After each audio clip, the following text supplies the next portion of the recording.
Fala aí, pessoal! Seja bem-vindo a mais um vídeo aqui no canal. Vamos acompanhar as últimas notícias do São Paulo. Traga atualizações para vocês do Mercadão da Bola do Tricolor. O São Paulo que volta a campo no dia 14, jogando em casa contra o Botafogo. Então vamos ver essas últimas notícias e em breve estou de volta para comentar. Então, sem mais enrolação, vamos pro vídeo. Hora de falar sobre o São Paulo, quero te explicar como é que vai funcionar o fundo, que já foi aprovado pelo Conselho de Administração e tem a promessa ou o objetivo de transformar a base do São Paulo. O fundo de Cotia pode receber até 350 milhões de reais em aportes. A tendência é que o fundo Galápagos aporte logo de cara 150 milhões de reais. E há a possibilidade de mais 50 milhões do fundo Galápagos e de outros 150 milhões de Evangelos Marinax, o magnata grego, que é parceiro nessa iniciativa. O que o São Paulo vai fazer com os primeiros 150 milhões que serão aprovados e aportados? 50 milhões serão utilizados para pagamento de dívidas de todo o clube, ou seja, inclusão do departamento de futebol profissional. Outros 100 milhões serão investidos de forma exclusiva na base. São 22 milhões de reais para a contratação de jogadores, 15 milhões para infraestrutura e tecnologia de Cotia, além de 63 milhões de reais para a capital de giro. Todo o dinheiro, exceto do pagamento de dívidas, fica restrito à base. Não vai haver, por exemplo, contratação de atletas para o time de cima com essa grana que vem do fundo. A Galápagos não terá participação dos direitos dos atletas. Ela passa a ter 30% do valor do fundo e fica com uma fatia do lucro que o São Paulo obtiver com as vendas dos jogadores. É dessa maneira que o fundo foi constituído e foi aprovado no Conselho de Administração. Ele agora precisa da aprovação do Conselho Deliberativo em reunião que acontece no mês de setembro para começar a operar. Vou falar sobre a renovação de contrato de Rodriguinho. O que está acontecendo nesse momento? Tempo de contrato, São Paulo chamou para conversar. O Rodriguinho que está valorizado cada vez mais no mercado. Mas antes, se inscrevam aqui no canal, ativem as notificações, compartilhem os vídeos, todos os dias tem muita informação, mundo da bola, bastidores, mercado, tudo para vocês aqui no canal. Bom, bora falar de Rodriguinho. Notícia boa pro São Paulo, hein? Rodriguinho é um jogador que vem se destacando nos treinos, nos jogos, e o Hernan Crespo tem gostado muito das atuações do meia. Jogador que é formado em Cotia, jogador que perdeu espaço, é bem verdade, com alguns treinadores. Foi o Rogério Ceni lá atrás que puxou o Rodriguinho para subir. Passaram alguns treinadores que o Rodriguinho assim foi meio ioiô, assim, sabe? Vai e volta e não conseguiu se firmar. O Rodriguinho é um tipo de um jogador que, assim, primeiro fisicamente é um jogador que, né, é franzino, às vezes até um pouco tímido, então precisava ganhar mais corpo, precisava ganhar mais confiança. E o Rodriguinho, claro, foi amadurecendo, é um jogador que subiu jovem, aquela coisa toda. E é um jogador que hoje está bem diferente, está mais maduro, maturou, é um jogador que está mais confiante. Eu mesmo acompanhando o Rodriguinho, hoje eu vejo ele bem diferente. Vejo ele assim nos treinos, nos jogos, quando acompanho, quando vou num treino, vejo um jogador já mais comunicativo, um jogador mais expansivo, um jogador que fala mais, que tá mais, né, de cabeça erguida no sentido assim de tipo, de trocar uma ideia, de resenha e tal. Então é um jogador que foi amadurecendo e é natural, cada um tem o seu tempo. São Paulo sempre viu muito potencial nesse jogador e agora com esse tempo de maturação, as atuações dele têm sido muito boas mesmo. E aí agora o São Paulo chama ele para essa renovação de contrato. A renovação ainda está acontecendo, o São Paulo ainda está conversando com o jogador, conversando com o seu staff. Não está definida ainda esse encaminhamento de renovação, tanto que ainda não se tem um tempo de contrato, se vai ser 28 ou se vai ser 29 essa renovação de contrato. Fato é que o São Paulo está muito tranquilo, o jogador está muito tranquilo, já teve assim, batendo na porta do Rodriguinho sair, ser emprestado em outras oportunidades. E aí é uma situação que agora é conversar, acertar as grandes atuações. Não deve ser um empecilho essa renovação de contrato com o São Paulo. E o Crespo, evidentemente, quer muito renovar o contrato com o Rodriguinho. E eu imagino que o torcedor de São Paulo também queira muito essa renovação. Mesmo porque, falando em mercado, se a gente tiver um Rodriguinho cada vez mais com essas atuações, São Paulo precisa se precaver, renovar o contrato, botar a multa um pouco mais alta, porque se o mercado quiser, né, meter proposta no moleque, você tem que ter ali a segurança e de repente você não perder um jogador saindo de graça. Enfim, coisas que acontecem e o São Paulo está muito tranquilo nesse momento, discutindo uma renovação de contrato com o Rodriguinho. E vocês, querem renovar com o Rodriguinho? Comenta aqui, galera. Vitor Alves começa. Para vocês, qual centroavante o São Paulo deveria ter ido atrás nessas condições financeiras? Para mim, nenhum nessas condições. Mas quando se abriu a possibilidade do Marcos Leonardo daquelas condições, deveria ter ido atrás como foi. Deu errado, paciência. É tão curioso isso, né? Agora o São Paulo ainda cogita a possibilidade de trazer um centroavante livre no mercado. E é curioso, qualquer um que talvez esteja disponível vai custar mais do que o Marcos Leonardo custaria mensalmente ao São Paulo, diante das circunstâncias, do salário que ele topou receber. O São Paulo tentou, paralelamente, essa é uma informação, não é suposição, tentou paralelamente 3 outros centroavantes enquanto negociava com o Marcos Leonardo. Esbarrou no mesmo problema, falta de grana. Um até vazou na imprensa, foi o Marcelo Rian, que estava jogando no Japão, né? E não conseguiu. E o São Paulo, mas concentrou tudo no Marcos Leonardo. Não necessariamente, porque eu estava falando uma coisa que, ainda bem que os dirigentes do São Paulo se atentaram. Porque veja bem como é que o São Paulo está de centroavante. O Dineno, contratado, ele só tem contrato até o final do ano. Certo? Certo. O Rian Francisco não volta antes do meio do ano. O André não volta antes do meio do ano. O único centroavante que o São Paulo, o Tapia, que não é exatamente o centroavante, tem empréstimo de até o meio do ano que vem. Então tem mais aí 10 meses, 9 meses.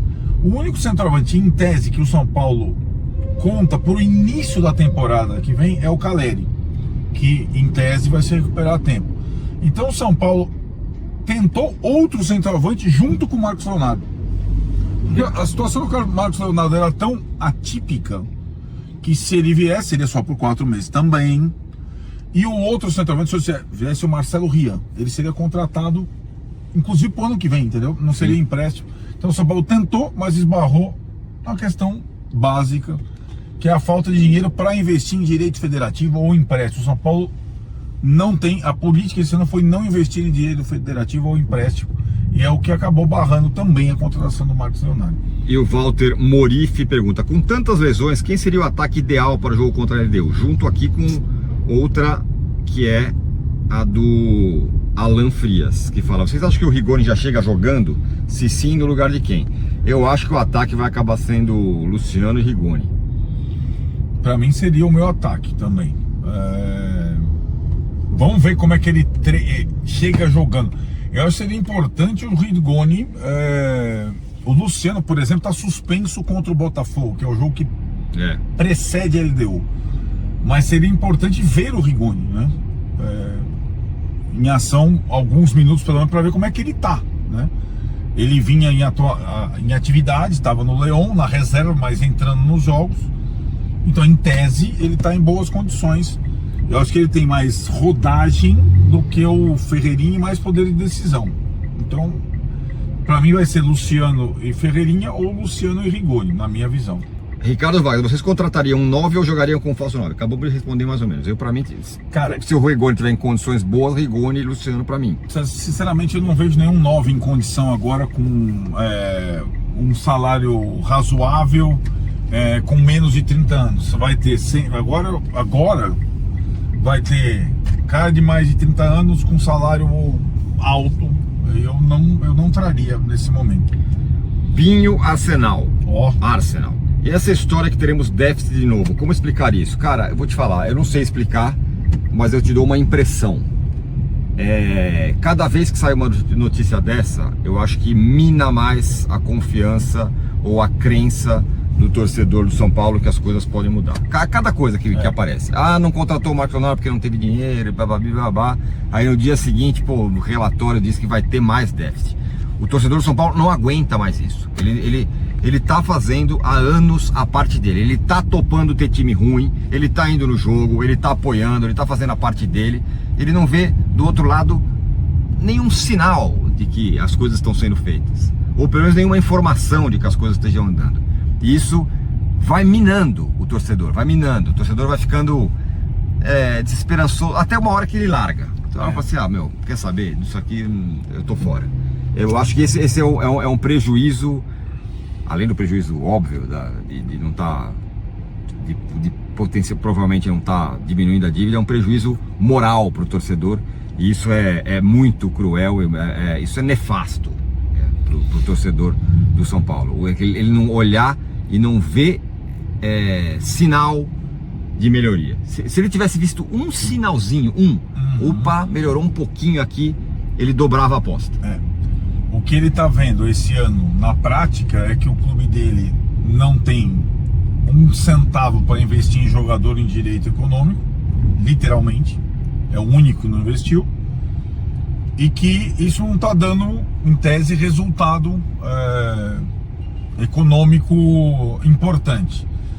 Aí eu concordo plenamente com o seu desabafo, e aí eu pergunto a vocês, e pergunto a você, Tironi, como se essa melhora, esse saneamento econômico, ele não está até agora acontecendo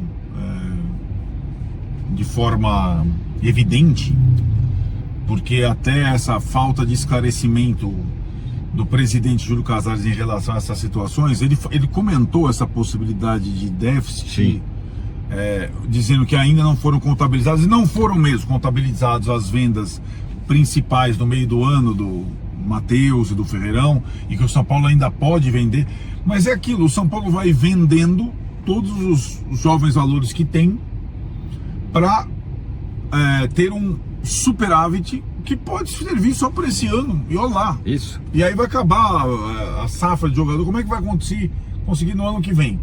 Para mim, tá bem claro que o São Paulo hoje ainda não economiza o que pode, também nas outras áreas, não só no futebol. O futebol acaba sendo o seguinte, né? O São Paulo tem não investindo em direitos, não significa que o São Paulo não tem um time caro, tem a folha de pagamento, e inclusive os mais caros não jogam. Pois é. Estão machucados e estão na folha de pagamento. Então, é um time que custa caro por mês, sem jogar. E os outros departamentos também não estão fazendo também a parte deles, inclusive os departamentos de arrecadação, porque eu acho que as receitas do São Paulo estão muito aquém do mercado, dos outros, o que poderiam estar. Então vamos comentar sobre essas últimas notícias do São Paulo.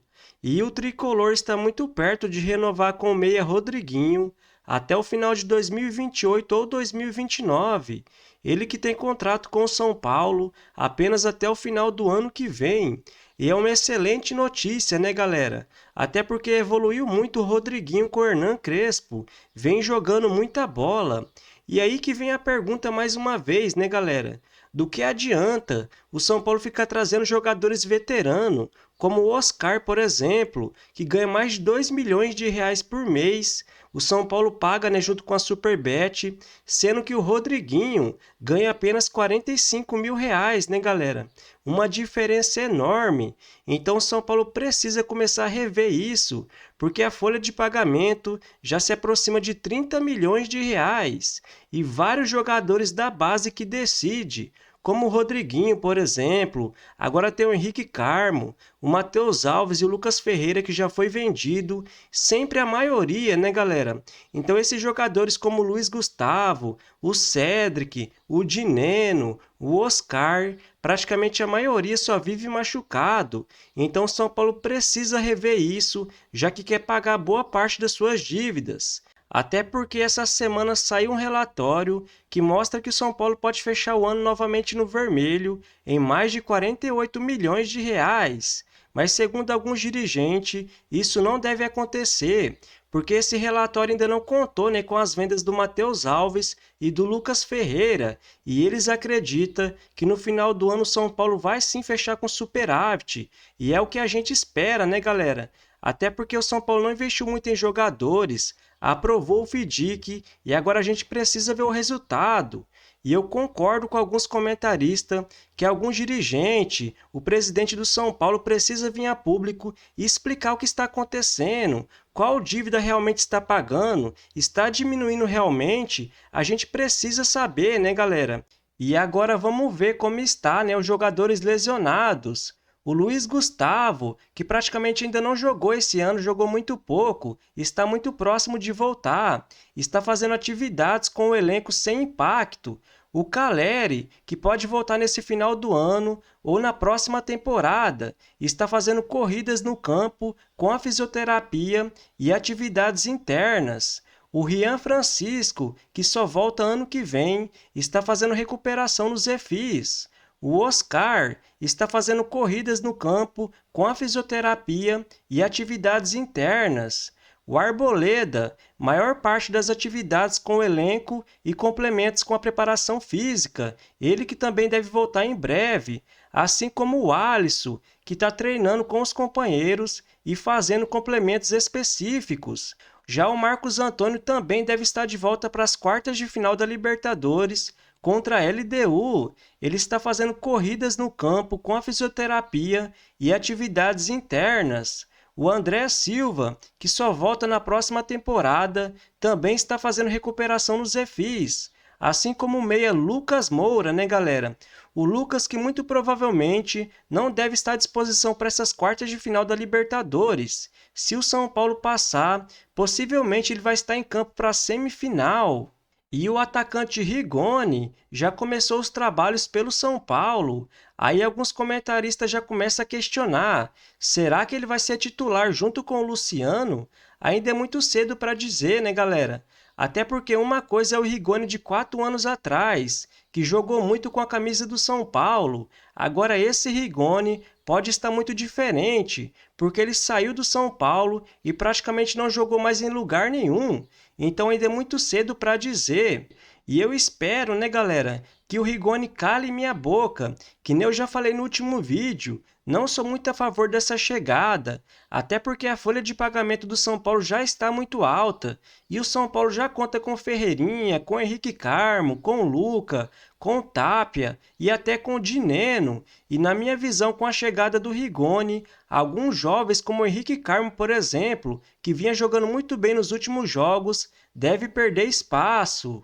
E após essa pausa para os jogos da seleção, o São Paulo volta a campo dia 14, jogando em casa contra o Botafogo. Já no dia 18, joga fora de casa contra a LDU pelo primeiro jogo das quartas de final da Libertadores. No dia 21, tem um clássico pela frente, joga fora de casa contra o Santos. No dia 25, aí é decisão. O São Paulo joga em casa contra a LDU pelo segundo jogo das quartas de final da Libertadores. Já no dia 29, joga em casa contra o Ceará. No dia 2 do mês que vem, joga fora de casa contra o Fortaleza. No dia 5, joga em casa contra o Palmeiras. No dia 15, fora de casa contra o Grêmio. Então essa é a sequência do São Paulo nos próximos dias. E que nem eu já falei, né, galera? Esse primeiro jogo das quartas de final da Libertadores, fora de casa na altitude, vai ser muito importante para o São Paulo tentar segurar a LDU e depois decidir em casa no dia 25. Então, na minha visão, o São Paulo vai com muita força e tem muita chance de se classificar para a semifinal da Libertadores. Então, se você curtiu o vídeo, deixa seu like, se inscreva no canal e até a próxima!